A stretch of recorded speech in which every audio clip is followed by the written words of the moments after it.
Ô, Jorge, quando for a hora de começar, você me avisa aí, viu? Porque eu não sei, não. Já começou, então. Mas não aguarda nem um momentinho para ver se vai entrar mais alguma pessoa. Já está, né, Lu? Já começamos, Isa. Estamos Tá ao ótimo, vivo. tá certo. Muito bom. Então tá. Bom dia a todos. Sejam bem-vindos e bem-vindas. Eu sou professora Zizeuda Fernandes, docente do curso de Pedagogia do Departamento de Filosofia e Ciências Humanas da UESB. E, neste momento, contamos com uma mesa redonda com o seguinte tema: militarização de escolas públicas brasileiras, impactos e resistência.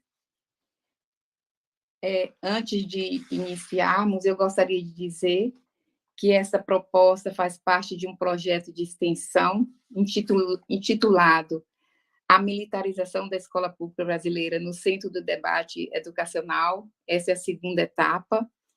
E essa atividade extensionista, ela está vinculada ao Museu Pedagógico da UESB, e esse projeto foi por mim coordenado, e conta com a colaboração efetiva da professora doutora Lívia Magalhães, da professora doutora Luciana Canário e do professor doutor Estácio Silva, entre outros.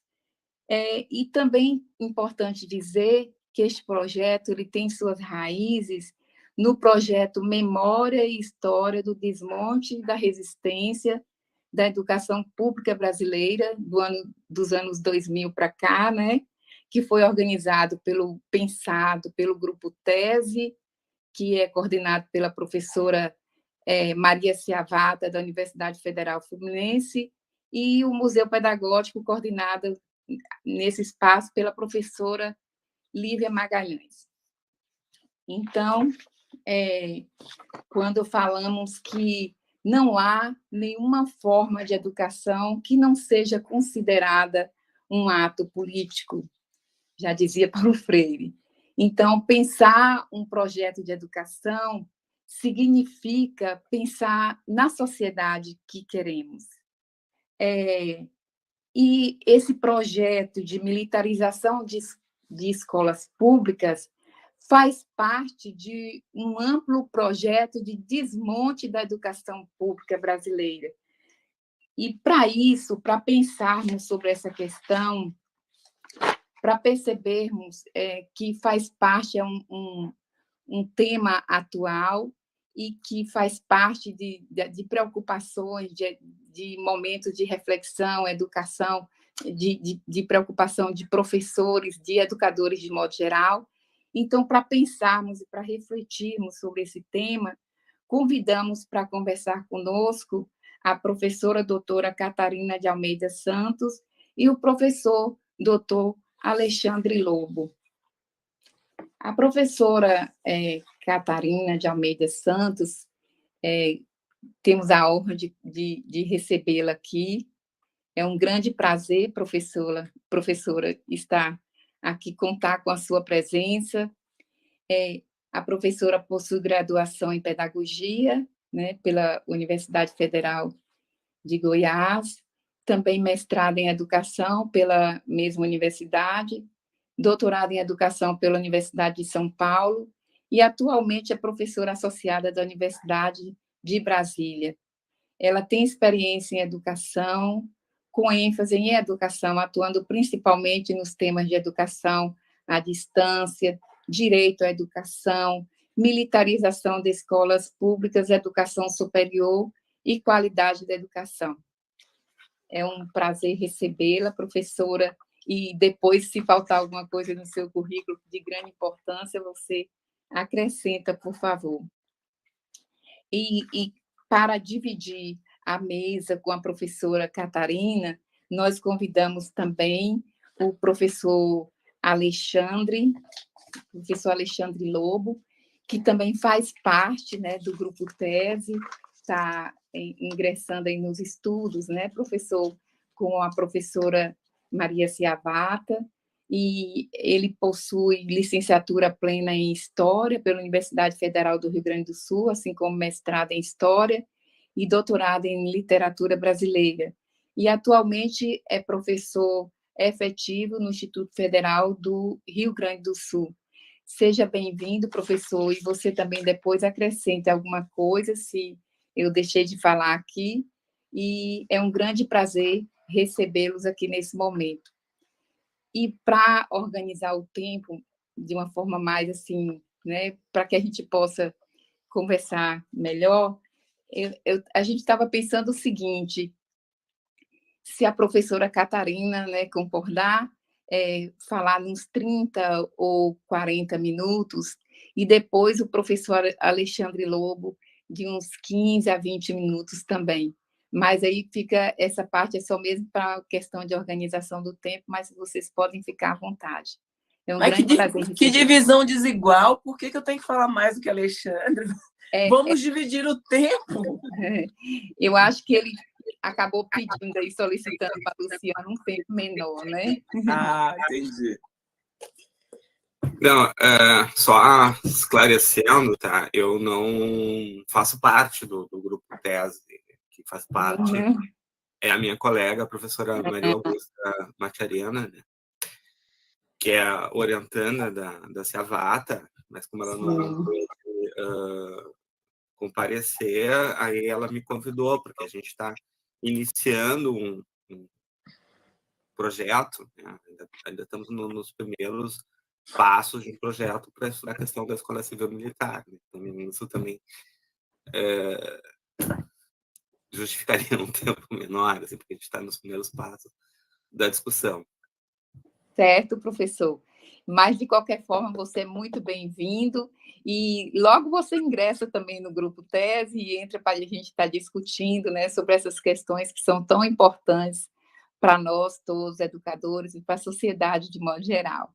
Muito obrigada pela presença de vocês. E aí vamos começar com a professora Catarina, então.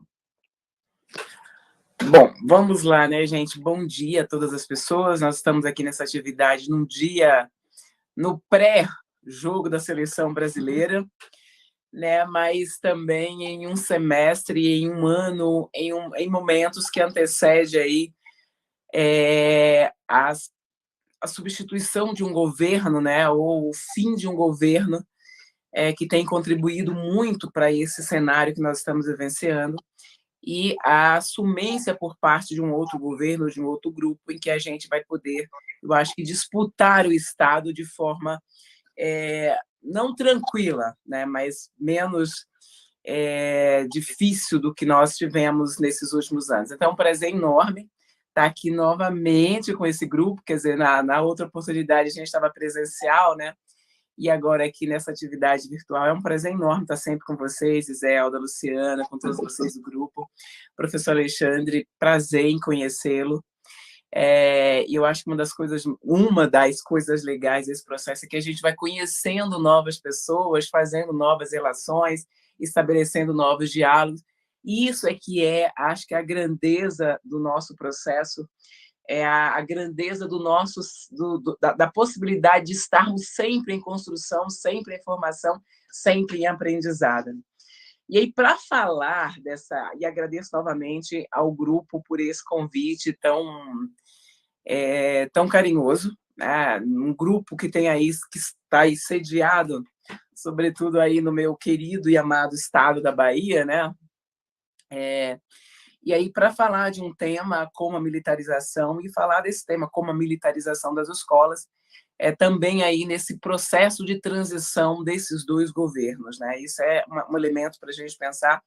E como é que a gente pensa, né? Como é que nós vamos fazer as resistências, como que vamos tensionar esse processo frente à militarização? Eu queria... a militarização das escolas, né, tem impacto direto na questão da educação e nas escolas. Ela vai ter impacto, e a gente está falando de uma militarização das escolas que está no âmbito de uma militarização da sociedade como um todo, né, de uma hipermilitarização da sociedade. E eu queria começar com a primeira estrofe do poema do Paulo Freire, A Escola para a gente pensar o que se torna a escola, o que é a escola na lógica que o Paulo Freire está trazendo, o que pode se tornar a escola no âmbito da militarização. Então, o Paulo Freire começa o poema A Escola É dizendo: a escola é o lugar que se faz amigos. Não se trata só de prédios, salas, quadros, programas, horários, conceitos. A escola é, sobretudo, gente. Gente que trabalha, que estuda, que alegra, se conhece e se estima. Depois, lá para o meio, vou falando outras partes do poema que eu acho que tem tudo a ver com o debate que a gente, ou com a conversa que a gente precisa fazer aqui. Eu sempre acho que 30 minutos, 40 é um tempo excessivo, daí a pouco desculpa que eu já falei 50 e nem vi o tempo passar. É um horror essa pessoa falar demais.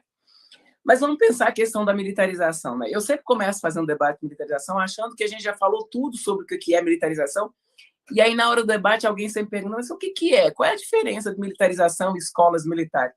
Então eu vou começar falando do que a gente está falando, de onde é que a gente está partindo, para que essas questões não sobrem dúvidas para as pessoas que estão aí nos acompanhando, ou que vão nos acompanhar, ou que vão, né, ver essa atividade nossa a qualquer momento aí. Quando nós estamos falando de escolas militares, nós estamos falando aí das escolas das corporações, né, das escolas criadas pelas corporações, que são criadas geralmente para atender demandas de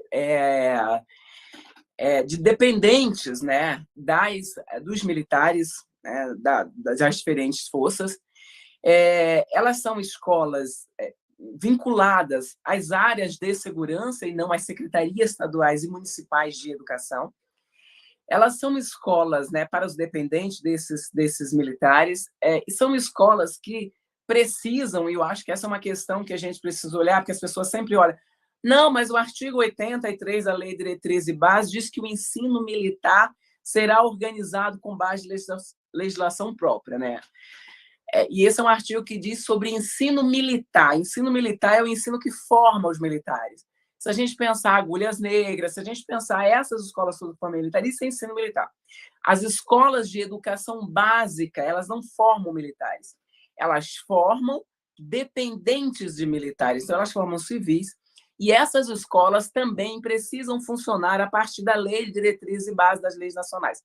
Tanto que a lei própria criada para lidar com o ensino militar remete às escolas de educação básica que formam os dependentes de militares para as leis da educação nacional. E vai lá fomentar né, trazer os parâmetros, trazer as diretrizes do ensino militar vinculado à formação de militares. Então, a gente está falando de escolas militares das corporações que também precisam funcionar a partir da Lei de Diretriz e Base, mas elas também estão vinculadas aos regimentos das corporações. São escolas que, em muitos casos, cobram mensalidades ou taxas dos seus estudantes. Elas escolhem o público que vai estudar nessa escola, e o público que vai estudar nessa escola também, de antemão, sabe que está, né, ou os pais ou os responsáveis que escolhem colocar esses estudantes nessas escolas, essas sabem, né, sobre qual regime essas escolas estão funcionando.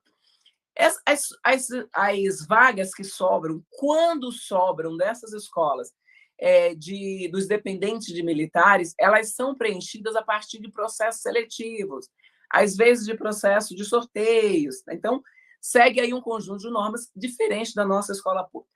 Essas escolas, via de regras, porque escolhe o público, porque tem infraestrutura, porque tem um financiamento diferente, ela também tem um conjunto de condições, obviamente, diferenciadas, né? Então, as pessoas falam assim, né? E esse é um argumento muito utilizado para militarizar a escola, para dizer: as escolas militares têm melhor qualidade, entregam melhores resultados. Elas não entregam melhores resultados porque são militares. Elas entregam melhores resultados porque ela escolhe o público, porque ela tem professores com salários melhores, com infraestrutura mais adequada, com tudo aquilo com uma infraestrutura, inclusive, que deveríamos ter em todas as escolas públicas. E é muito importante lembrar que as escolas militares são escolas financiadas com a verba pública, com o nosso dinheiro, com os nossos impostos. Então, elas são escolas públicas para um público privilegiado. Então, essas são as escolas militares. Então, a gente vai ter as escolas, os colégios, né, do Exército, a gente vai ter as escolas militares das polícias militares, que, via de regras, costumam chamar de Colégio Tiradentes ou Colégio da Polícia Militar. A gente tem as escolas do Corpo de Bombeiro, então a gente tem algumas escolas em relação a isso. Em maior número, você vai ter as escolas das polícias militares, que está distribuída nas 27 unidades federadas do país. Nem todas as unidades federadas possuem escolas da Polícia Militar, né? Grande parte delas não possui. O maior número de escolas da Polícia Militar hoje, ela está no estado de Minas Gerais, é o estado que tem o maior número de colégios Tiradentes.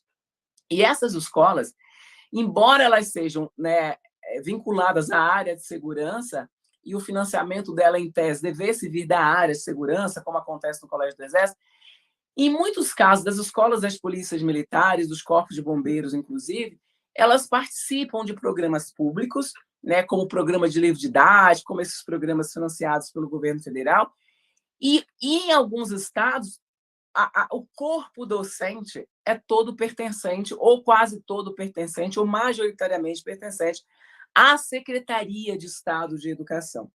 E muitas vezes, inclusive, esses profissionais podem ter vagas também, em alguns casos, nessas escolas. Então, a gente está falando desse universo, que é um número significativamente pequeno de escolas no país, né?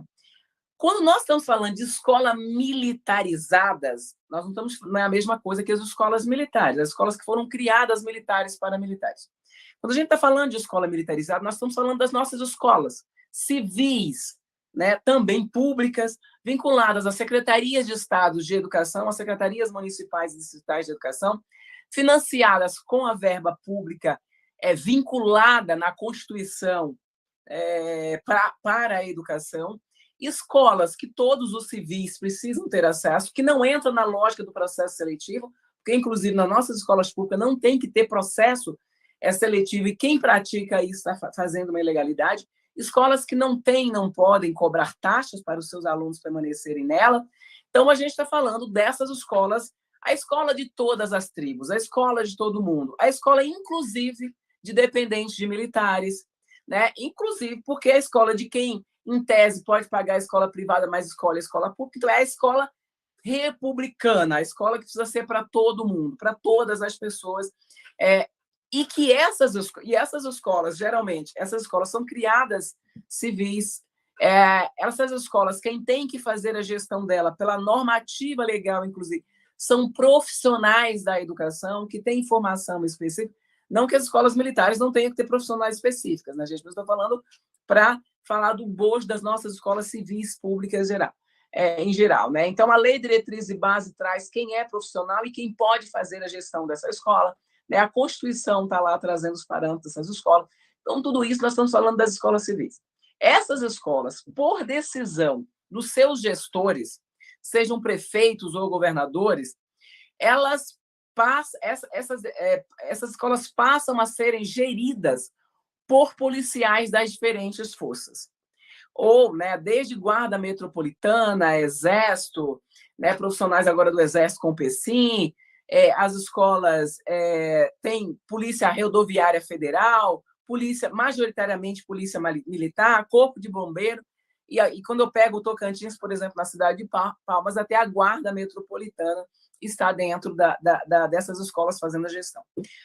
As formas de militarização da escola no Brasil, elas são tão complexas e variadas quanto o próprio país, né? A gente tem aí quase 5.700 sistemas de ensino municipais ou municípios com escolas próprias, temos 27 unidades da federação, uma complexidade enorme que é esse país, com características diferentes de ponta a ponta.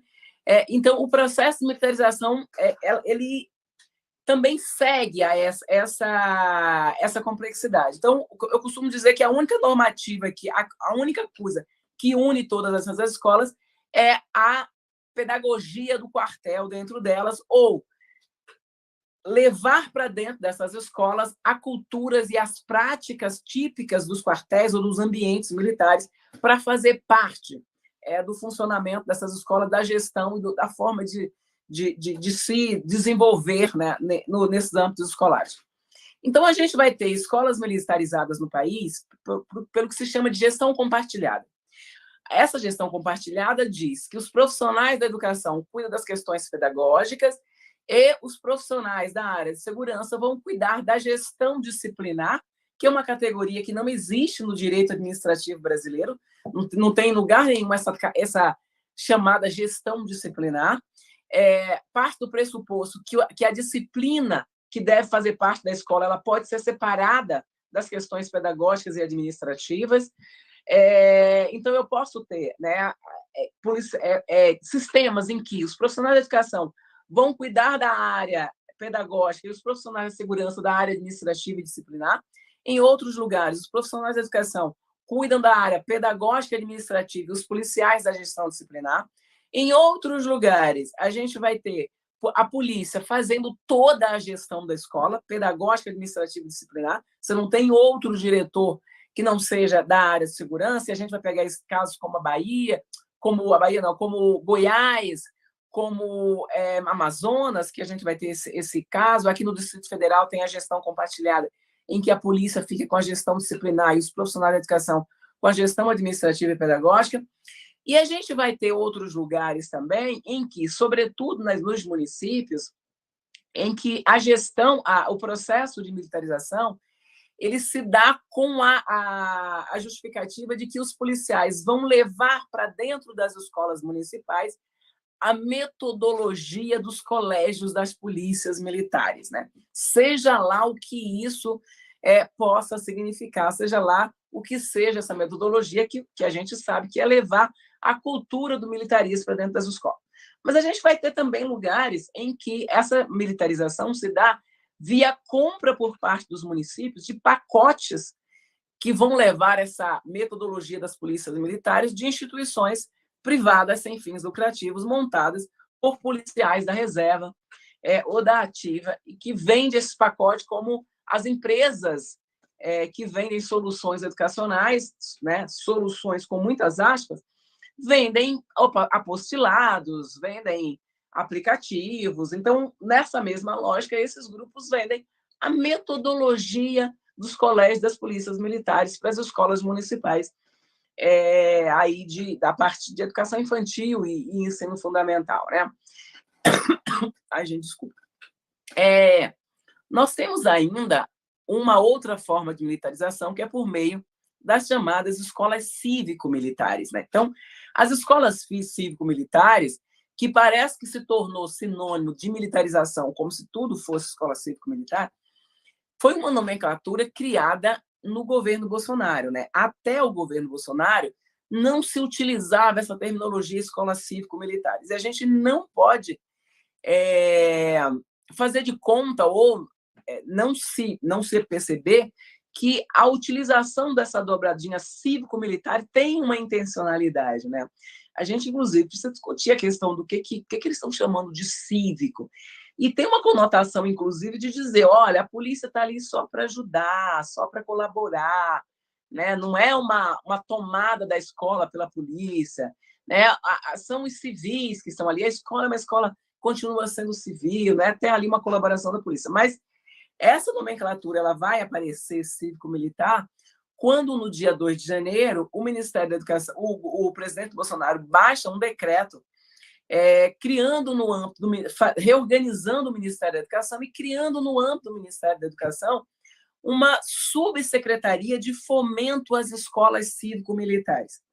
A partir de então, o processo de militarização das escolas, que começa no país, lá em meados da década de 90, ela ganha um novo fôlego e ganha um novo processo de expansão. E essa expansão já começa a se dar com a nomenclatura de cívico-militar, isso em janeiro de 2019. Então, o Distrito Federal cria as escolas, né, militarizam as escolas e chamam de gestão compartilhada, logo em seguida muda para escolas cívico-militares. Vários municípios começaram a baixar decreto, estados começam a militarizar com o nome cívico-militar. E aí, isso ganhou uma dimensão nacional que hoje as pessoas chamam escolas militarizadas de cívico-militares, como, né, se isso sempre tivesse existido dessa forma. Mas, e aí, só em setembro de 2019, é que o governo federal baixa um decreto criando o Programa Nacional de Escolas Cívico-Militares, o PECIM. Até então, a gente só tinha uma subsecretaria dentro do MEC. E aí, em setembro, se cria o PECIM. E o PECIM, como nós sabemos, as escolas de educação básica estão sob a responsabilidade de estados e municípios. O governo federal não tem escola de educação básica, com exceção do Pedro II, no Rio de Janeiro. Então, militarizar as escolas por meio do Programa Nacional de Escolas Cívico-Militares depende da adesão de estados e municípios, porque no nosso arcabouço constitucional, os estados e os municípios eles têm autonomia na organização do seu sistema de ensino. A União coordena a política nacional, mas como os entes federados têm autonomia, o governo federal não pode decretar uma imposição dessa natureza, sobretudo por meio de um decreto, e que os municípios e os estados automaticamente tivessem a obrigação de aderir. Na verdade, ele precisa fazer toda uma gestão, né, para que esses sistemas de ensino adiram ao programa ou à política. E não por um acaso, o anúncio da criação do PECIM vem também com o anúncio de que a escola que fosse militarizada, que aderisse ao PECIM, receberia 1 milhão por ano. Né? E óbvio, dinheiro que a escola não recebeu, as escolas que aderiram não receberam, né? Mas vem junto com esse anúncio. Então, eu tenho que trazer aí um elemento junto de adesão à proposta. Então, a partir da criação do PECIM, continua o processo de expansão, a ponto de, por exemplo, o Estado do Paraná fazer um projeto de lei, aprovar um projeto de lei, para militarizar 10% das suas escolas a partir da nomenclatura de escolas cívico-militares. Então, o PECIM ele teve um impacto gigantesco na expansão das escolas militarizadas. Hoje a gente tem anunciadas na página do Ministério da Educação 216 escolas militarizadas via PECIM. Mas o anúncio que está na página do Ministério da Educação não significa a realidade. Por quê? Porque tem lá muitas escolas anunciadas que entraram no programa, mas que não se efetivaram ainda. Tem uma lógica de anunciar a escola, mas não combinou com as redes, e as redes fazem as resistências, e as escolas citadas não são militarizadas. Algumas que nós já conseguimos barrar a militarização por meio da ação, né, de ações organizativas da sociedade civil, que aciona o Poder Judiciário para não efetivar essa exadesão ao processo. E por que é importante falar dessa lista que está no Ministério da Educação quando a gente está falando do que é a militarização, sobretudo quando a gente está falando dessa resistência no âmbito da transição? Porque está criando no imaginário da sociedade o governo Lula, né, o presidente eleito Lula, desde a época da campanha, manifestou-se dizendo que não é favorável à questão das escolas militarizadas, ou no caso, né, e que revogaria o processo de militarização das escolas, ou revogaria o decreto do PECIM, né, e aí acabaria com o programa. Ok, né? Acontece, gente, que e isso é muito importante, né? Porque se a gente viu que que o fato da militarização das escolas, que sempre foi feita no âmbito dos estados e municípios, entrar na política nacional, serviu para um crescente do número de escolas militarizadas, né? Mas a revogação do PECIM, ela vai ter um impacto nesse processo, mas ela não resolve a questão. A revogação não resolve a militarização das escolas. Grande parte das nossas escolas, hoje militarizadas, são militarizadas por decisão dos prefeitos e dos governadores, né? Alguns, inclusive, têm leis aprovadas nas suas casas legislativas, embora essa lei seja inconstitucional, mas elas têm lei, né? E o Ministério da Educação, quer dizer, o governo federal, ele pode revogar o PECIM, o que vai fazer com que não haja repasse de recursos para as forças estarem dentro da escola, mas a decisão se vai desmilitarizar ou não, ou se continua militarizada mesmo com a saída das forças federais, é uma decisão dos estados e dos municípios, a partir do que nós temos hoje, né, sem nenhum julgamento ainda sobre a militarização no STF, que é o que a gente precisa fazer. Então, por que eu estou falando isso, né? Porque, primeiro, militarização não é PECIM, PECIM é parte do processo de militarização, e desmilitarizar a escola não é não será resolvido com a revogação do PC, embora essa revogação seja muito importante. Isso significa que nós, como resistência, vamos precisar organizar as forças para que a União, como coordenadora da Política Nacional de Educação, faça uma agenda e assuma uma agenda para a desmilitarização das escolas. Isso passa por fazer uma agenda junto ao Congresso Nacional, proibindo a questão da modalidade. Isso passa por uma gestão junto ao STF, para o julgamento da ação direta de inconstitucionalidade que tem lá sobre a questão da militarização do Paraná. E quando eu crio, se torna ilegal militarizar a escola, isso tem efeito para os outros sistemas de ensino. Significa que a gente precisa, por exemplo, se articular para entrar com a ADPF, né?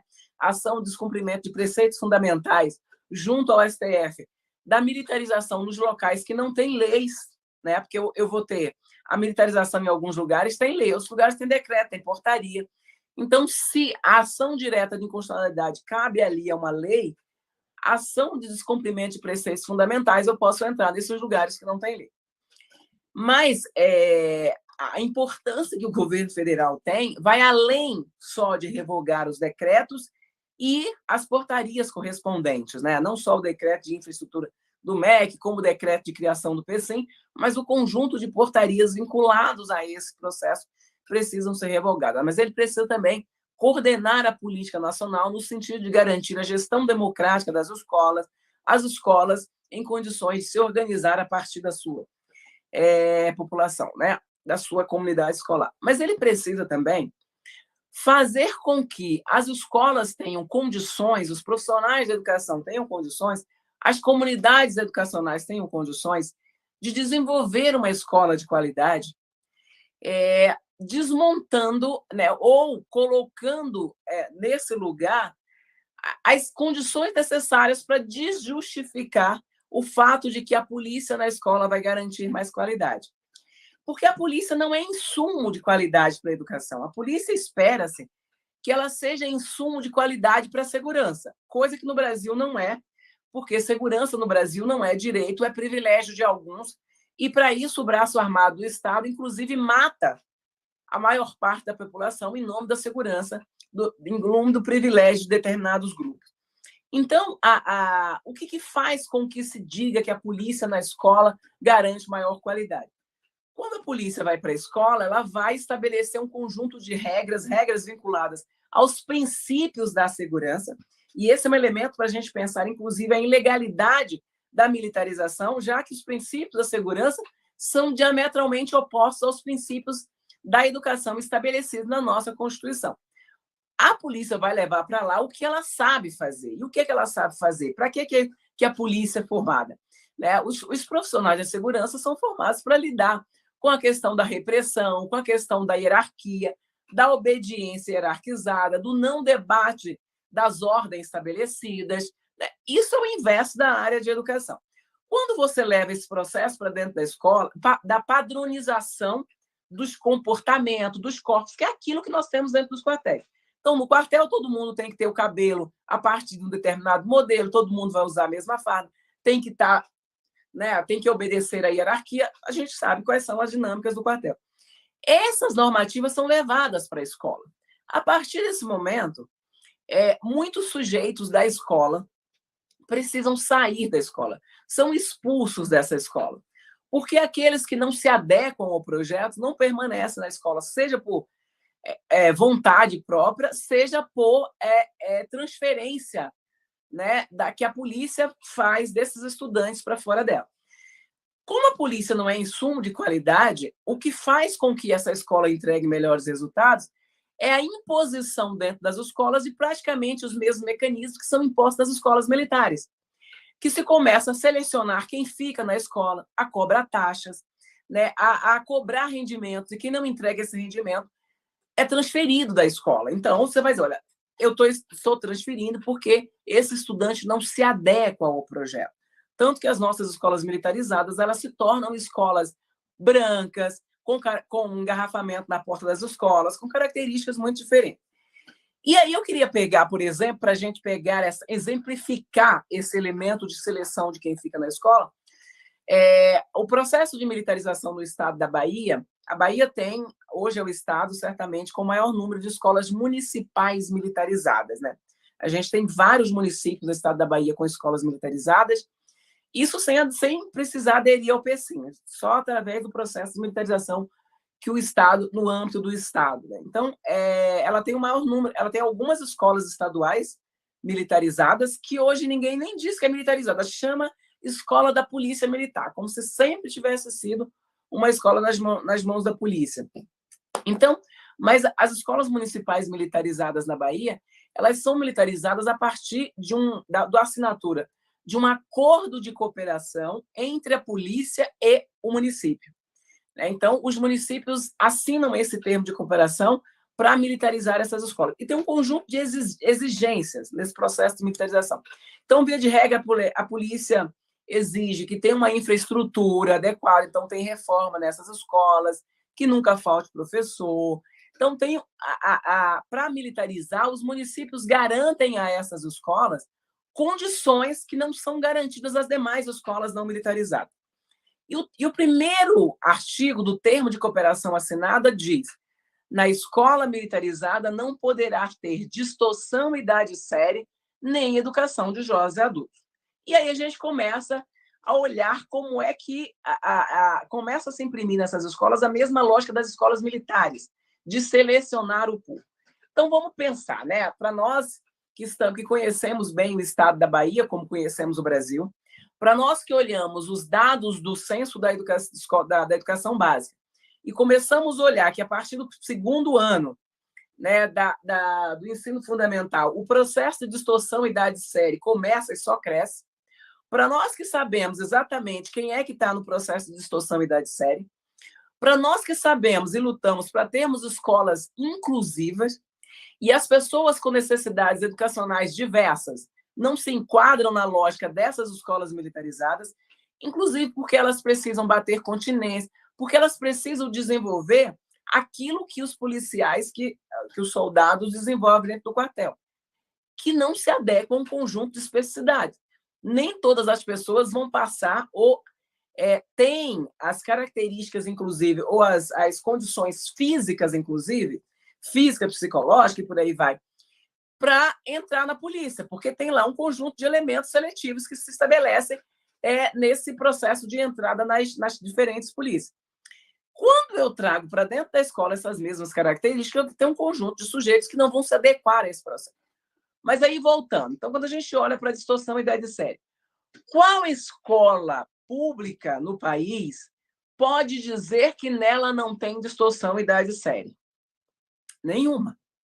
Então, quando eu digo que nessa escola militarizada eu tenho um termo de cooperação que o município assina dizendo que na escola que vai militarizar não tem distorção idade série, os sujeitos que estão das escolas vão precisar sair. E aqueles que vão entrar vão ter que ser a partir de uma lógica de seleção, que se não tiver a seleção na entrada, ela será selecionada durante o processo, que não permanecerá nessa escola. E a gente viu a quantidade, inclusive, de coisas que saíram na mídia, no estado da Bahia e no país como um todo, de estudantes que foram discriminados dentro dessas escolas, que não tinha cabelos adequados para estarem nessas escolas. Então, a gente tem aí um conjunto de elementos. E aí que a gente vai discutir. As escolas militarizadas, ou a militarização das escolas, a partir daquilo que a escola deveria ser e a partir daquilo que ela se transforma nesse espaço de negação do sujeito, porque é o espaço de padronização. A padronização é, por natureza, a negação da especificidade, a negação da subjetividade, a negação do sujeito. Então, quando a gente entra no processo de padronização, você transforma a escola numa anti-escola. Porque a escola, assim como a nossa sociedade, é o espaço, sobretudo a pública, não só, mas sobretudo a pública, é o espaço por natureza da diversidade. Qualquer escola é o espaço da diversidade. A escola pública é o espaço da diversidade racial, que inclusive tem mais gente preta do que branca, é o espaço das condições econômicas diferentes, é o espaço da inclusão das pessoas com necessidades diversas. Aí vamos lembrar que, inclusive, a Associação de Escola Privada no Brasil entrou com uma ação no STF para não serem obrigadas a aceitar estudantes com necessidades educativas especiais, e perderam, por óbvio. essa ação, né? O STF, que é ilegal, que é discriminação, e discriminação é crime, né? Não aceitar pessoas com necessidades, estudantes com necessidades educativas especiais. E a escola pública, via de regra, é a escola que sempre foi, que sempre acolheu, inclusive porque ela não tem opção legal de não fazer isso, né? Então, ela tem mecanismos de exclusão, por óbvio que a escola não é uma ilha isolada da sociedade, então os mecanismos de exclusão fora da escola também são dentro dessa escola. Então, quando a gente faz isso, a gente precisa perguntar o quanto estamos colaborando para essa sociedade pautada na intolerância, ou que cresce cada vez mais a intolerância ao diverso, o ódio, né? Os crimes de ódio, o ódio à diversidade, o ódio aos corpos diferentes, às raciais diferentes. Como é que a gente faz tudo? A gente precisa olhar o quanto essa expansão dessa militarização vem junto com a expansão do armamento da população, da criação da quantidade de armas que estão nos colecionadores, caçadores de armas, caçadores, né, que têm armas, que têm posse de armas hoje no Brasil, que a gente tem quase 1 milhão de armas no Brasil nas mãos dessas pessoas. E a gente precisa olhar essa militarização no âmbito do conjunto de ataque às escolas, de violência contra as escolas, inclusive os ataques, as violências em que adolescentes cooptados por esses grupos vão para as escolas e atiram e matam seus colegas ou jovens da sua idade, professores, coloca toda a comunidade em ameaça. E que inclusive, a gente precisa discutir, inclusive, o discurso que se coloca no âmbito disso como um discurso de violência das escolas. Nós não estamos falando de violência das escolas, de violência produzida no âmbito da escola. Nós estamos falando num conjunto de violência contra as escolas, né? Então, a gente tem as violências, né, produzidas no interior da escola, mas, nesse caso, nós estamos falando de violência às escolas, né? De violência contra as escolas. Então, e no âmbito dessas violências, a gente pode colocar a militarização, a gente vai colocar os projetos como escolas sem partidos, a gente vai colocar toda a ofensiva que se desencadeia, por exemplo, com a invasão por parte de parlamentares, influências, não sei o que, dentro da escola, né, lá acuando e ameaçando as escolas de estarem implementando ideologização, comunismo, ideologia de gênero, e por aí vai, sexualização das crianças, todas essas violências contra as escolas. Mas a gente tem violência contra as escolas quando não se garante, quando o Estado brasileiro não garante infraestrutura adequada, quando impõe a essas escolas um currículo padronizado, quando não se garante que os professores, as professoras, a comunidade escolar possam desenvolver projetos a partir da sua realidade, quando se instalam nas escolas dispositivos de identificação facial, quando se mura, né, quando enche as escolas de muros e grades de toda a natureza. Então, nós temos muitos mecanismos de violência contra as escolas, que é violência contra o direito à educação, porque a escola não é um prédio, né? O que a gente está falando de escola é exatamente essa escola que é lugar de gente. Então, quando se desenvolve esses mecanismos, nós estamos falando aí de violência, não de violência das escolas ou nas escolas, mas de violência contra as escolas, contra a impossibilidade de que os sujeitos se desenvolvam na sua potencialidade. A militarização das escolas é uma dessas violências, ou contra as escolas de forma mais contundente, mas não se limita a ela. Quando a gente impõe, mesmo nas escolas não militarizadas, esse encarceramento do processo de ensino-aprendizagem, do conhecimento, dos corpos e das mentes, isso também é uma forma de militarização, é uma violência contra a escola, né? Não basta nós termos uma população encarcerada nas unidades prisionais, que é jovem, masculina, periférica e negra. Não basta esse encarceramento, a gente precisa encarcerar as escolas, inclusive para que essa comunidade escolar possa desvelar esse mundo, possa se contrapor a esse mundo, possa não naturalizar a barbárie instalada nesse mundo, que se manifesta pelo racismo, pelo machismo, pela misoginia, pelos crimes de ódio contra as pessoas com orientações sexuais diversas. Então, é uma escola que se coloca contrária à diversidade. Então, isso é uma violência contra a escola. Então, para a gente pensar no âmbito da resistência e para desmontar essa lógica de que a escola militar ou militarizada é a escola mais segura, é a escola que tem qualidade, é a escola que tem disciplina, a gente vai precisar desmontar todas essas manifestações ou concretização da barbárie que está tão naturalizada na nossa sociedade. Então, a gente precisa oferecer uma outra condição. Não assim como no processo de privatização, que as pesquisas no mundo mostram que depois de privatizada é muito difícil desprivatizar, né? Por tudo aquilo que a gente sabe que vai construindo, depois de militarizada é muito mais difícil desmilitarizar. E para desmilitarizar, a gente tem que colocar alguma coisa no lugar. A gente tem que desconstruir a ideia de que a polícia é sinônimo de segurança. Se a polícia e a gente precisa se perguntar, colocar a sociedade para se perguntar qual é o papel da polícia. No imaginário social, a polícia vai conter a conter tudo isso, né, e garantir segurança. Se a escola está insegura e eu preciso da polícia dentro da escola para garantir essa segurança, quem é que está provocando a insegurança na escola? De quem nós estamos protegendo a escola?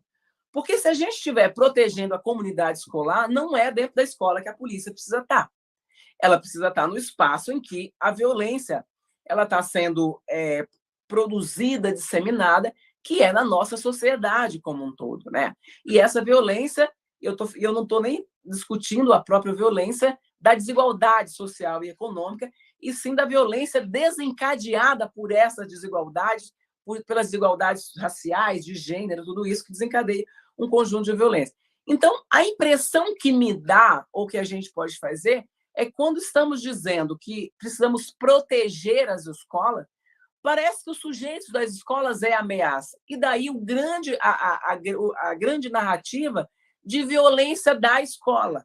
Então, são sujeitos da escola que são sujeitos violentos, são eles que são aqueles que produzem a violência. Então, a polícia, se dentro da escola, deve ser para proteger o prédio ou alguns sujeitos dele desses violadores, né, desses violentos que estão dentro das escolas.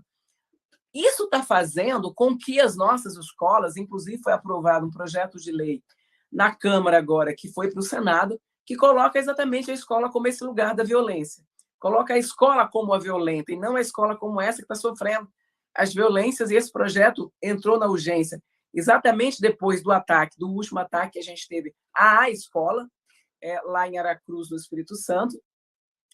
Então, colocaram na pauta de urgência para votação, e esse projeto passa como esse absurdo que a escola é a produtora da violência, é o lugar da violência, e esse projeto seria para fazer esse levantamento, para controlar essas questões na escola. Então, nós precisamos nos perguntar exatamente por que a nossa escola é colocada, e a escola pública é colocada como esse lugar de violência. A quem interessa que as nossas escolas públicas sejam colocadas com esse lugar e que a polícia vá para dentro da escola selecionar quem permanece na escola, quem tem direito à educação. E o que a gente vai fazer para desmilitarizar essa escola e desmontar esse imaginário, essa narrativa construída de que a polícia na escola é sinônimo de qualidade para a questão da educação. Então, no âmbito da nossa resistência, na questão da militarização, significa a gente trabalhar e batalhar não só pela desmilitarização da escola, mas para fazer com que as nossas unidades educativas se pareçam cada vez mais com aquilo que deve ser a escola, ou aquilo que o Paulo Freire diz que a escola é, e cada vez menos com que elas estão parecendo que são comunidades prisionais. Então, as nossas escolas são cada vez mais próximas de unidades prisionais do que escola. Então, a gente precisa voltar a fazer com que a escola seja exatamente lugar de gente, lugar de fazer amigos, lugar que as pessoas se conhecem, se alegram e se estimam. A gente precisa fazer com que, e aí pegando aqui, para finalizar a minha fala, que eu já falei demais, né? O final, né, as 2 estrofes do poema do Paulo Freire, pulei parte dele, peguei o início para pegar o final. É importante, né, pegar, como o Paulo Freire diz, que o importante na escola não é só estudar, não é só trabalhar, é também criar laços de amizade, é criar ambiente de camaradagem, é conviver, é se amarrar na escola. E ora, ele vai dizer, é lógico, numa escola assim vai ser fácil estudar, trabalhar, crescer, fazer amigos, educar e ser feliz. E conclui, é por aqui que podemos começar a melhorar o mundo. Esse mundo que a gente precisa começar a melhorar não pode ser na escola militarizada, não pode ser na escola encarcerada, não pode ser na escola parecida com unidades prisionais. Ela precisa parecer com essa escola, que o Paulo Freire está dizendo que é. Precisa ser escola para a gente, com currículo para a gente, e não para avaliação de larga escala, pensado por gente que entende de educação, que gosta de gente, né, que está na escola pública, ou seja, pensado por profissionais da educação, pela comunidade escolar, e não desenhado por fundações empresariais, por grupos que oferecem soluções mágicas para problemas complexos como o da educação, de ponta a ponta desse país. Então, eu espero que a nossa resistência seja no sentido de fazer da escola um lugar em que a gente possa começar a mudar o mundo. Obrigada, gente. Desculpa por eu falar demais. Não falou demais, não. Falou ótimo. Parabéns, professora, pela sua fala tão importante para todos nós, né? Eu convido agora o professor Alexandre Lobo para fazer a sua fala, né? É muito importante a gente ouvir alguém também tão distante de nós, né? Lá no Rio Grande do Sul. Seja bem-vindo, professor. Então, em primeiro momento, agradecer o convite, né? Espero estar à altura, porque, como eu disse, um projeto inicial, né? Bom dia a todos. E lá no CARD está como debatedor, mas eu creio que não é exatamente o caso, né? Acho que é mais um diálogo, trazer algumas contribuições. Bem, primeiro ponto, assim, que eu gostaria de... Minha fala vai ser um pouco esquizofrênica, tá? Não tem um texto exatamente coerente. São só algumas ideias, alguns pontos assim, que a gente tem pensado nesse início de trabalho. E o primeiro ponto assim, que eu gostaria de frisar é tentar entender o contexto da escola civil militar dentro de uma perspectiva ideológica, parte de uma construção ideológica conservadora e também neoliberal, dentro também de um projeto neoliberal. Aparentemente são duas coisas distintas e relativamente contraditórias, mas tem um link. E, nesse sentido, eu poderia adiantar que o nosso papel dentro desse contexto, né, recordando sempre que nenhuma escola, nenhuma pedagogia é neutra, né, o nosso principal papel, e aí não falando só de uma questão de política pública, mas enquanto agentes de propagação do conhecimento, digamos assim, o nosso papel ele é basicamente um papel contra-hegemônico. Eu vou dar um exemplo, né? E aí, repito, um dos pressupostos que faz parte de uma construção ideológica, né?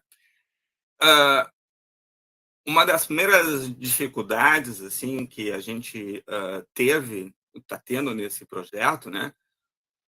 Não só por uma questão das bolsas, que as nossas bolsas elas são simbólicas, elas são irrisórias, o valor de R$100 está congelado desde sei lá quando, né? Desde 2016, quando eu entrei no IFE, já era esse valor, ainda continua esse valor, né? Então, uma primeira dificuldade é ter uma bolsa atrativa para o estudante de ensino médio, né, do nosso estudante, foi justamente o próprio tema.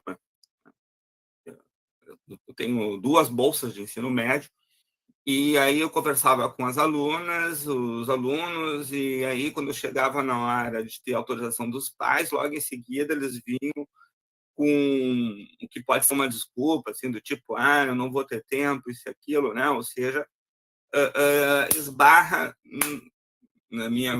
Não tem como provar isso, mas eu creio que isso vai esbarrar na visão que o pai tem, né? De ser contra algo que vá questionar isso, né? Questionar os princípios de uma escola civil-militar, digamos assim, né?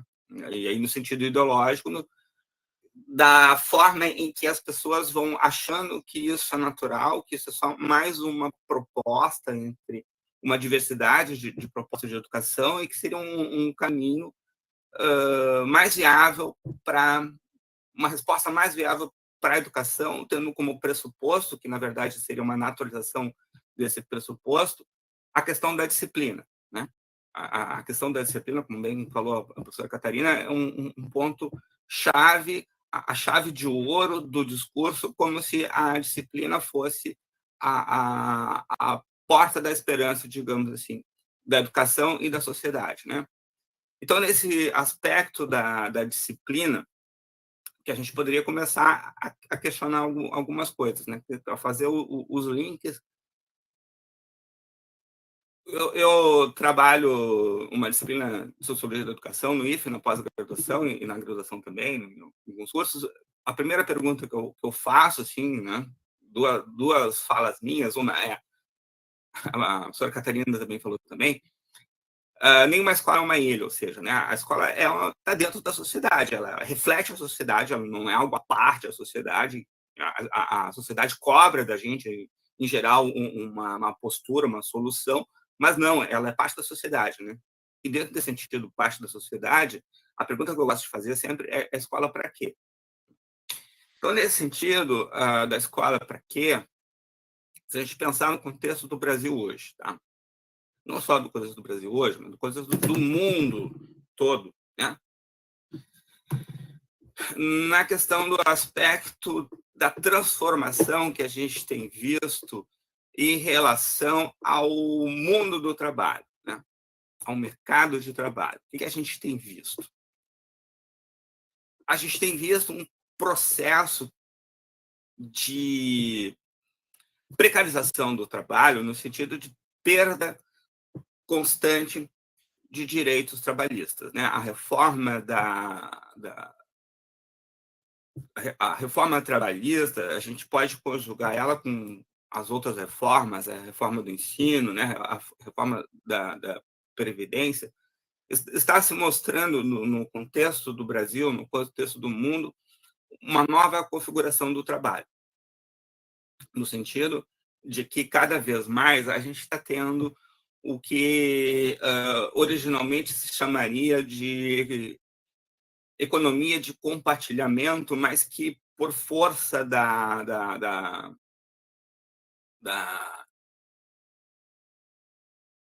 do formato que está se dando, a gente está chamando de uberização, né? Mas a uberização ela vem antes de uma ideia de compartilhar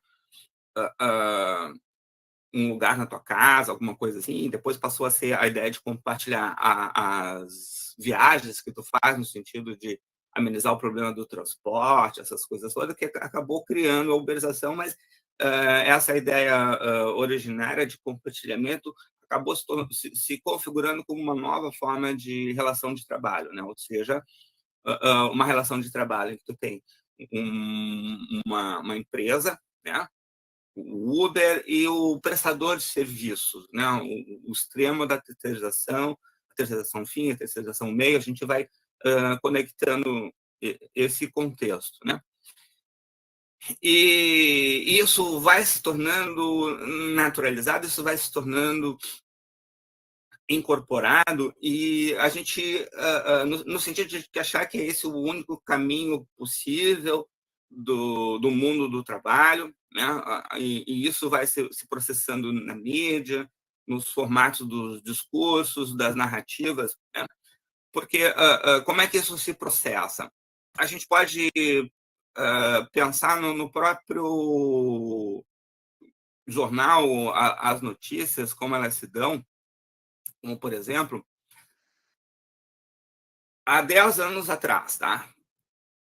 Emprego e desemprego eram duas categorias relativamente claras, distintas. A gente dizia emprego é aquilo relativo à carteira do trabalho e o desemprego, né, a informalidade estava ligado a não ter carteira do trabalho, ou seja, direitos trabalhistas, direito de ficar doente, direito de ter um fim de semana, direito de 13º, direito de férias, né? E agora não. Agora, se a gente pega a televisão, e há pouco tempo saiu uma notícia ali bastante contraditória de que o desemprego no Brasil diminuiu, mas se tu for ver qual é esse desemprego que diminuiu, né, tu vai entender que, na verdade, é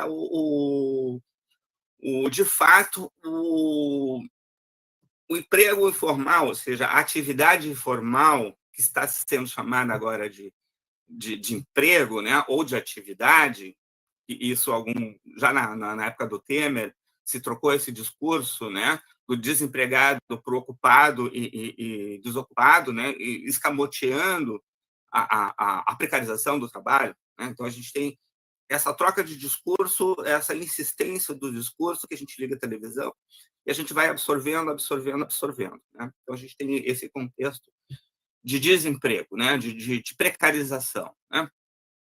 De empobrecimento em geral da população. E, somado a isso, a gente tem cada vez mais o discurso liberal, obviamente liberal, né? Do empreendedorismo. A gente atravessou ali a pandemia, foi o novo normal, aí aparece lá na televisão o caso do fulaninho que do nada resolveu fazer alguma coisa, apareceu, né, e começou a fazer alguma coisa, se deu bem, né, não importa as estatísticas, é aquele indivíduo, né? Ou seja, ao mesmo tempo em que a gente tem um abandono, digamos assim, do Estado em relação ao trabalhador, na medida em que a gente tem essa perda de direitos, né, a gente tem a culpabilização do indivíduo pelo seu próprio fracasso ou sucesso econômico, né? Então, isso é o ponto do liberalismo, que a gente não aparece como liberalismo mesmo, porque a proposta é que a gente aceite isso como natural, é gostoso tu ser um empreendedor bem-sucedido, né? Então, em nome da minha liberdade, eu abro mão dos direitos trabalhistas que vêm do Estado malvadão, né? Então, dentro dessa lógica, pegando na perspectiva liberal, e aí a gente consegue fazer um link em seguida com a questão da escola civil militar, é pensar o próprio neoliberalismo. O que é o neoliberalismo? Em última instância, né, é a transformação do indivíduo numa mercadoria. E o neoliberalismo, nesse sentido, ele tem a pretensão de ser total. E, paradoxalmente, ao contrário do que parece, né, o neoliberalismo não é neoliberalismo ou liberalismo não é contra o Estado, não. Qual é o foco do liberalismo? É o mercado, é a economia, é a propriedade, né? É o fim das regulamentação das relações econômicas, mas, por outro lado, o liberalismo ele se prende, sim, no Estado, Isso, obviamente, não sou eu que digo. E, nesse sentido, o liberalismo, se a gente pegar a fala dos clássicos, né, do Chicago Boys, do Hayek, do Friedman, né, a gente vai ver que, para eles, é claro que uma coisa é a questão econômica, outra coisa é a questão política. E, nisso, tu precisa, assim, de um Estado que seja capaz de garantir, paradoxalmente, essa liberação econômica, né? E a gente já vai fazer um link com a questão das escolas civil-militar, no sentido de que, nas falas deles mesmos, não é a democracia não é o objetivo. O objetivo é a liberação econômica. A democracia, ela pode ser, mas não necessariamente é. Por quê? Porque o Estado tem que garantir a propriedade. A propriedade. Só ponto, né? O aparato repressivo do Estado garantia a propriedade e, consequentemente, o proprietário. A amostra disso que eu estou falando é a gente pegar aonde se deu, em primeiro momento, na prática, o liberalismo. A gente tem lá aquele período da Thatcher, a gente tem lá o período do Ronald Reagan, mas o liberalismo vai se dar justamente naquele período do Pinochet. Todos esses pensadores, todos esses economistas, né, os famosos Chicago Boys, eram simpatizantes ou ascensores do regime do Pinochet, que era uma ditadura política, né, e que, ao mesmo tempo, fez algumas liberações econômicas, inclusive, na área da educação, extinguindo as universidades, a educação pública, né? Atacando diretamente a educação pública. Bem, qual é a relação disso com o que a gente pode chamar, então, de proposta escola civil-militar? Repetindo, e a professora Catarina também já falou muito bem a respeito, não existe proposta neutra, não existe nenhuma proposta pedagógica que, de fato, esteja desassociada a um projeto político. Porque uma proposta de educação tem a ver com uma concepção de mundo de educação, que tem a ver, obviamente, com uma forma de organizar esse mundo, que, obviamente, isso tem uma relação com a questão política desse mundo, né? Então, nesse aspecto, do aspecto ideológico e político, a gente pode entender que a escola civil-militar está dentro de um contexto que a gente vai chamar de conservadorismo, né, que tem sua proposta política. Primeiro ponto. Então, o que seria conservadorismo, né? O que é conservar? Bem, a princípio, o conservadorismo ele se agarra em alguns princípios ideológicos, né? Aí a Marilena Chauí mostra muito bem, Marx também, né? Mas que a ideologia é algo que não tem história, né? A história é a primeira vítima, e nesse aspecto, só fazendo um parênteses, não é à toa que são as disciplinas de humanas as mais faqueadas, digamos assim, nesse processo, né? No processo do novo ensino médio, que é a ideia de preservar uma visão de uma sociedade pautada em valores moralistas de um modelo patriarcal branco, né, escravocrata, de família. Então, o que é, analisando, o que seria conservar? Primeiro, a questão conservar o quê? Conservar o quê? Conservar a estrutura social hoje do nosso país, que é uma estrutura de desigualdade que tem um histórico, né? Tem um movimento histórico que retoma desde a da escravidão, né, do senhor de engenho, branca, patriarcal. Ou seja, conservar é conservar uma sociedade com um pequeno grupo de proprietários e uma grande massa, né, despossuidora. Lembrando, tá? Lembrando, segundo a própria Forbes, a revista Forbes, que a gente tinha 10 anos atrás, mais ou menos, 17 bilionários. No início da pandemia chegamos a 200 e agora a gente, da pandemia para cá, a gente tem 300 bilionários, né? Bilionários não em real, mas em dólar. Ou seja, se por um lado a gente tem esse processo de precarização, a gente tem um processo de concentração de renda e de riqueza, né? Às vezes a gente esquece que, além da concentração de renda, tem a concentração de riquezas, que é muito mais problemático. Ou seja, conservar é conservar isso. Conservar essa sociedade, conservar esses processos de exclusão, né?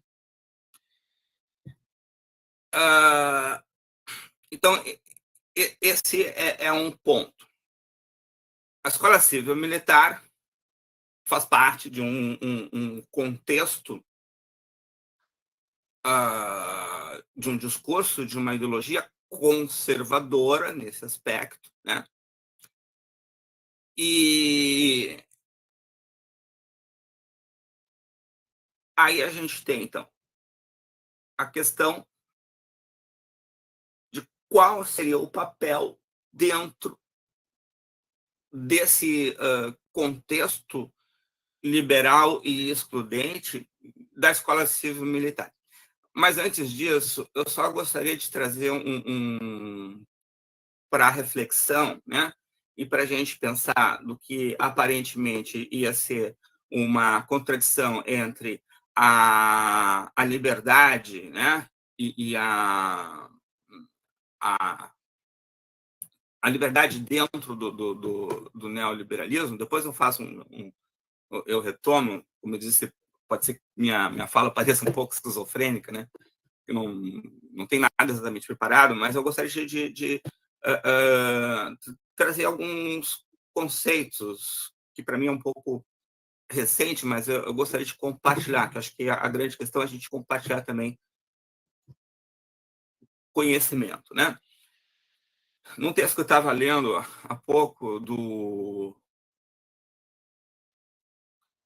um filósofo, que é a questão da liberdade e das duas perspectivas de liberdade, da liberdade negativa e da liberdade positiva, né? O que seria a liberdade negativa? A liberdade negativa, que é a liberdade do neoliberalismo, ou seja, é a minha liberdade, seria a minha liberdade simplesmente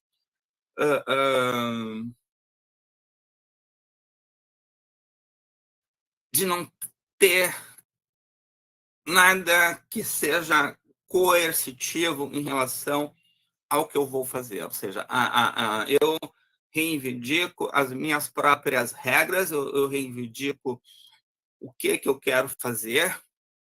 E aí, no mercado, inclusive, se vocês procurarem no site do Instituto Mises no Brasil, a economistas liberais, pasmem vocês, mas isso existe, que defende, inclusive, a liberdade de escravidão. Isso está lá no Instituto Mises Brasil. E a liberdade positiva é que seria aquela liberdade da autonomia dentro das próprias regras, né? Ou seja, essa liberdade seria uma liberdade dentro de um princípio social, né? A gente tem que entender que dentro de um princípio democrático, a liberdade só é possível, ou a democracia só é possível dentro de um princípio social. Eu só posso entender, pensando um pouco na Hannah Arendt, né, a nossa liberdade só pode existir dentro de um contexto social, que o liberalismo pensa a partir do indivíduo, não a partir do coletivo, né? E para tentar entender também essa questão da contradição de um discurso, que aí, por exemplo, né, dentro desse contexto do conservadorismo no Brasil, e aí as pessoas começam a ir na frente dos quartéis defendendo a democracia, né, algo que aparentemente é uma contradição, né? A gente poderia pegar também o conceito de significante vazio. O que seria o significante vazio? É quando tu tem um conceito, que é o conceito de democracia, e tu abre ele demais para várias referências, né? Então, tu não tem um corpo teórico específico. Obviamente, a gente não pode esperar um corpo teórico de algumas figuras que estão por aí, né? Da Carla Zambelli, por exemplo, a gente não pode esperar um referencial teórico. Faz tantas referências àquele conceito, que é o conceito de democracia, né? E aí tu pega e hiperinflaciona essa ideia de liberdade e associa simplesmente a democracia à ideia de liberdade, mas essa liberdade de eu fazer as minhas próprias regras, ou seja, fora de um contexto social. Então, tu consegue esvaziar tanto o conceito de democracia que pode justificar uma ditadura. Ou seja, a minha liberdade de ser ditatorial, a minha liberdade de escravizar o outro, porque estamos num contexto sem um Estado, numa concorrência, mas, por outro lado, o Estado vai me garantir que eu exerça a liberdade da minha propriedade, né? Porque, no fundo, se tu é um dominado ou um dominante, se tu é um escravo ou um escravizador, vai ser resultado do teu desempenho. Ou seja, tu é responsável por ti mesmo, né? Ou seja, tu é responsável pelo teu sucesso ou teu fracasso. Então, se tu for um escravo, digamos assim, não é porque tu tem uma sociedade que te escravizou, não, é porque tu é um fracassado, né? Falando isso nesse contexto de processo de uberização. Bem, então, o que isso teria de relação com a escola civil-militar? Como é que a gente pode entender a escola civil-militar nesse contexto? Professor, nós temos, desculpa interromper, a gente tem 5 minutos aí, viu? Já vou encerrar, então, tá? Tá. Mas, assim, aí a gente vai pegar o Foucault. Vamos pegar o Foucault, que é a questão, justamente, a escola civil-militar, a proposta é uma solução, né, para tornar os corpos dóceis. Vamos tornar os corpos dóceis. Que o Michael Apple vai falar, e aí, fazendo o link também com a fala da professora Catarina, o currículo oculto. Embora no discurso eles digam que eles não vão interferir no projeto pedagógico, mas esse é um projeto pedagógico, a disciplinação dos corpos, né? E aí, só para fechar, então, o que isso tem a ver com o que eu estava falando antes? Bem, primeiro ponto, aonde são implantadas essas escolas civil-militar? A gente vai ver, são zonas periféricas. Por que zonas periféricas? Bem, justamente porque são essas zonas as mais afetadas com esse processo de precarização do trabalho. São justamente, e aí é um pressuposto de domesticação de um corpo, de uma massa excluída. Vamos torná-la responsável por si mesmo e vamos domesticá-la, porque é ali que o negócio vai explodir, né? Então, eu encerro aqui. A gente poderia desenvolver mais essa questão, mas, então, devido ao tempo, eu encerro aqui.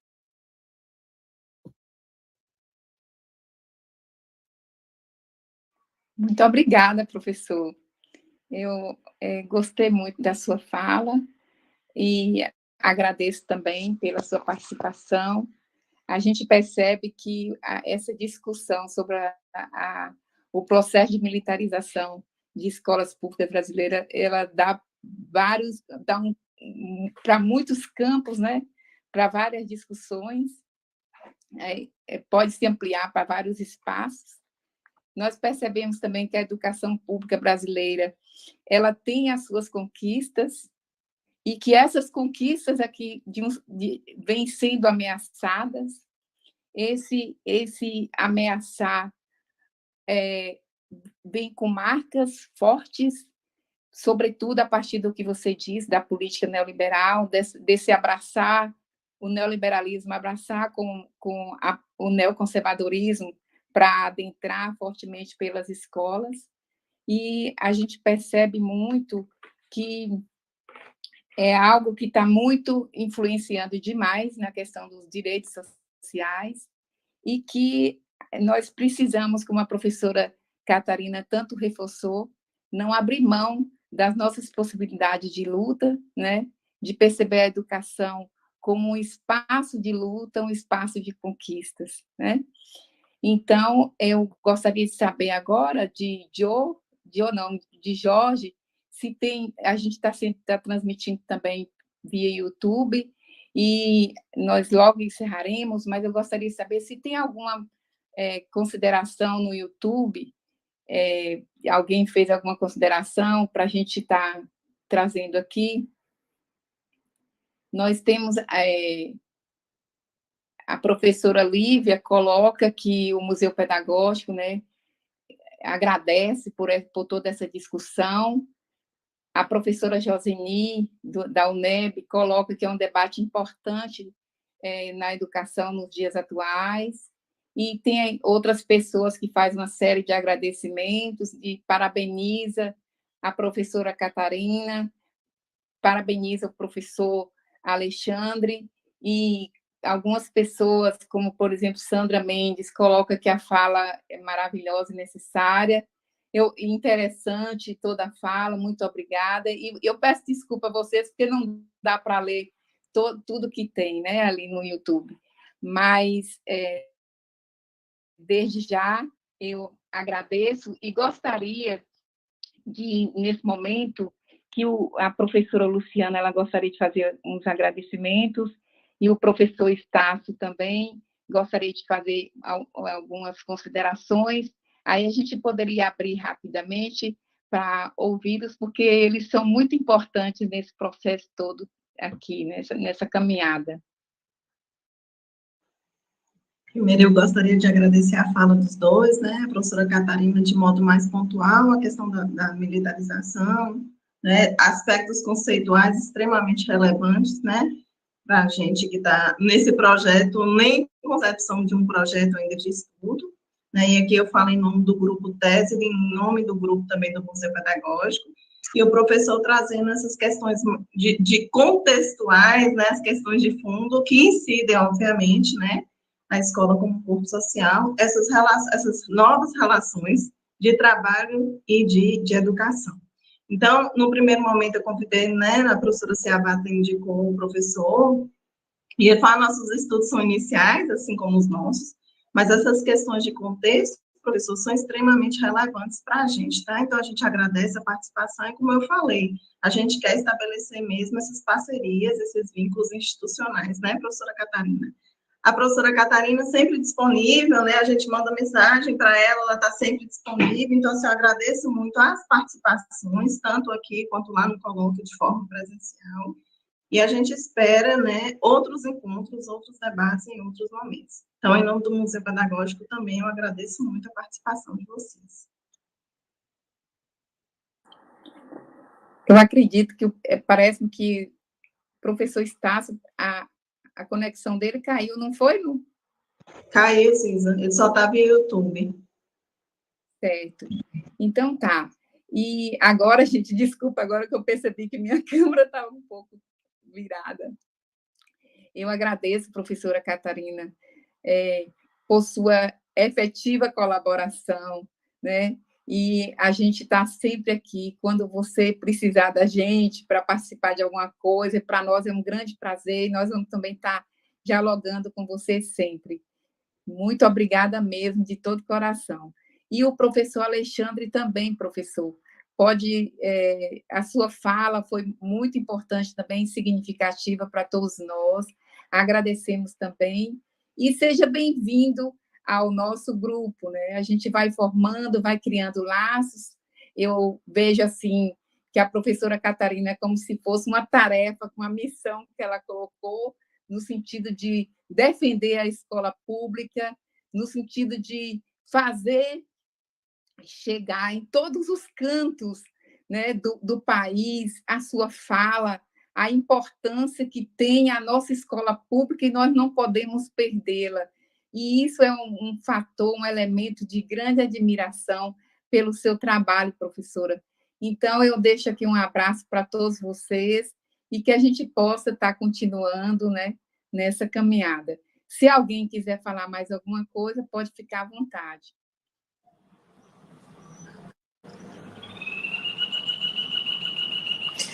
Eu quero agradecer, na verdade, o convite carinhoso de vocês e dizer que, na verdade, defender a escola pública não é nenhuma missão que eu coloquei, né? É a única possibilidade de existência do nosso povo, né, da população majoritária desse país. É uma função que a gente precisa garantir em qualquer sociedade, em todo e qualquer estado, no estado brasileiro. É mais que nunca. Eu nem tenho como defender nenhuma outra escola que não seja pública. Foi nela que eu estudei a vida inteira, né? Desde pirralha até a pós-graduação, sempre em escola pública. É a escola que eu acho que é que é a mais republicana, é aquela que a gente tem a possibilidade de disputar e construir, né? E construir a partir daquilo que nós acreditamos. Então, defender a escola pública é defender a própria existência, né? Não tem como existir sem ela. Defender a escola pública é defender a possibilidade de que a gente possa mudar o mundo, né? A partir dela, começar a mudar o mundo, como Paulo Freire tanto nos diz, né? E a escola pública, ela é o espaço que a gente pode disputar a possibilidade de desnaturalizar a barbárie, né? A barbárie está tão naturalizada nesse mundo, na nossa sociedade, que a gente vai olhar, e eu, como do campo da educação e da política educacional, e não dá para debater a educação sem olhar para a sociedade, né? Sempre me lembro de uma passagem do Manifesto dos Pioneiros da Educação, ditos, né, encarados e criticados como muitas pessoas como um manifesto liberal, né, mas que acho que traz elementos que a gente precisa pensar. Eu lembro de uma parte do Manifesto dos Pioneiros, quando eles falam que o físico e o químico não terão necessidade de saber o que está a se passar além da sua janela, do seu laboratório, enquanto profissionais que são. Mas o educador não, né? O educador, assim como o sociólogo, né? Se a gente pensar aí, o professor Alexandre falou aí tanto da questão da importância das disciplinas de humana, de nós, dos professores como um todo, nós educadores, que o educador tem a necessidade de uma cultura múltipla e bem diversa, né? E vai dizer que nas alturas e na profundidade da vida humana e da vida social não deve estender-se além do seu raio visual. Então, o educador precisa ser esse que compreende essa realidade como um todo e trabalha no sentido de transformá-la a partir do seu campo de atuação, né? Então, ele vai dizer que o educador e a educadora tem que ter o conhecimento dos homens, da sociedade, em cada uma das suas fases, para se perceber além do aparente e do efêmero. E precisa entender o jogo poderoso das grandes leis que dominam a evolução social e a posição que tem a escola e a função que representa na diversidade e pluralidade das forças sociais que operam na obra da civilização. Então, eu acho que isso traduz um pouco a importância de que nós, educadores e educadoras, estejamos defendendo essa escola, né? E quando a gente vê, por exemplo, o trabalho do Ministério Público do Trabalho, desmontando tantos espaços e tirando algumas das muitas pessoas que estão aí em trabalho análogo à escravidão, e aí você vê uma dessas pessoas que manteve uma senhora idosa dizer que estava fazendo aquilo por caridade, nos diz o tamanho da tarefa que nós temos nesse país e nesse mundo ainda em 2022, né?